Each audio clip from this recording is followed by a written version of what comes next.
첫 번째 소식입니다. 록히드 마틴이 미 국방부와 F-35 전투기 지원 계약을 맺었습니다. 총 사업비는 12억 8천만 달러, 즉 1조 4천억 여원입니다. F-35는 5세대 스텔스 전투기로 기동성과 상황인식, 교전 능력이 매우 뛰어나다는 평가를 받고 있습니다. 전장은 15.5m, 날개폭은 10.7m, 중량은 24.9톤입니다. 헬리콥터처럼 공중에서 정지하고 어느 곳에나 수직 착륙할 수 있습니다. 한국군도 F-35를 채택했는데요. 군은 올해 F-35 40대를 도입할 예정입니다. 11일 업계에 따르면 록히드 마틴과 미 국방부는 최근 F-35 관련 장기 소요 예산 조기 이행 계약, 즉 UCA를 체결했습니다.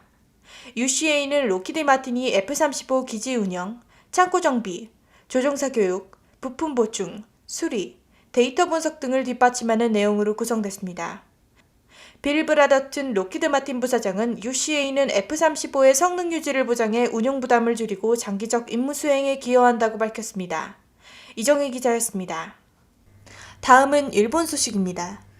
일본이 1972년 단교한 대만과 공조를 모색하고 있습니다. 중국을 견제하려는 목적으로 풀이되는데요. 12일 한국 국방외교협회에 따르면 중국은 위협비행, 상륙훈련, 해상무력 시위, 사이버 공격, 외교 고립화 등을 통해 대만을 압박하고 있는데요. 일본 내에선 대만과 함께 중국에 맞서야 한다는 여론이 힘을 얻고 있습니다.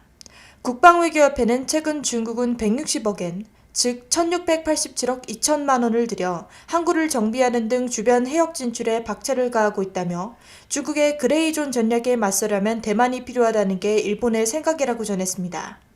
그레이존은 어느 영역에 속하는지 불분명한 중간지대를 뜻하는데요. 중국은 세카쿠 열도, 남중국해 등 주변 해역에서 그레이존을 넓힌 뒤 자신들의 세력을 확대하려는 전략을 실행하고 있습니다. 이정희 기자였습니다. 러시아 언론이 올해 중국의 해군력에 후한 점수를 줬습니다. 14일 한국 국방외교협회에 따르면 러시아 관영 타스 통신은 중국 해군이 수륙 양용 수송함 8척, 미사일 구축함 50척, 수륙 양용 공격함 3척, 미사일 호위함 110척 등을 올해까지 보유할 거라고 내다봤습니다. 아울러 타스 통신은 중국 해군이 러시아 해군을 제치고 세계 2위에 올랐을 뿐 아니라 미국 해군까지 바짝 뒤쫓고 있다고 평가했습니다. 국방외교협회는 반면 중국 언론은 자신들의 해군이 함재기, 조기경보기, 수송기, 헬기 등에서 미국 해군에 한참 뒤처진다고 분석했다고 전했습니다. 이상우 기자였습니다. 마지막 소식입니다. 하나디펜스가 최신 장갑차 레드백을 앞세워 호주 시장 공략에 박차를 가합니다. 레드백은 K21 보병 전투 장갑차 개발 기술과 K9 자주포 파워팩 솔루션이 합쳐진 첨단 궤도형 장갑차입니다. 이스라엘제 기관포와 호주산 원격 사격 통제체계, 특수고글로 모든 방향을 감시할 수 있는 아이언 비전, 적 미사일을 사전에 포착해 요격하는 아이언 피스트 등도 탑재됐습니다. 13일 업계에 따르면 하나시스템은 최근 레드백 시제품 3호기를 경남 마산항에서 호주로 보냈습니다.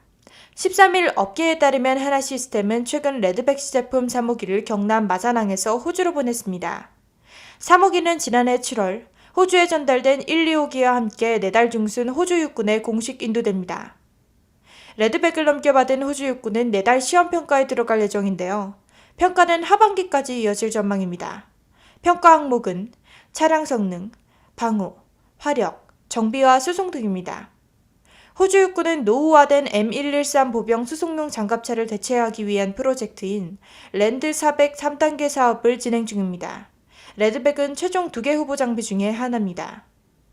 손재일 하나디펜스 대표이사는 레드백은 호주 육군의 요구 성능을 충족시키는 최적의 솔루션이라며 시험평가에서 압도적 성능을 입증할 것으로 기대한다고 밝혔습니다. 이정희 기자였습니다.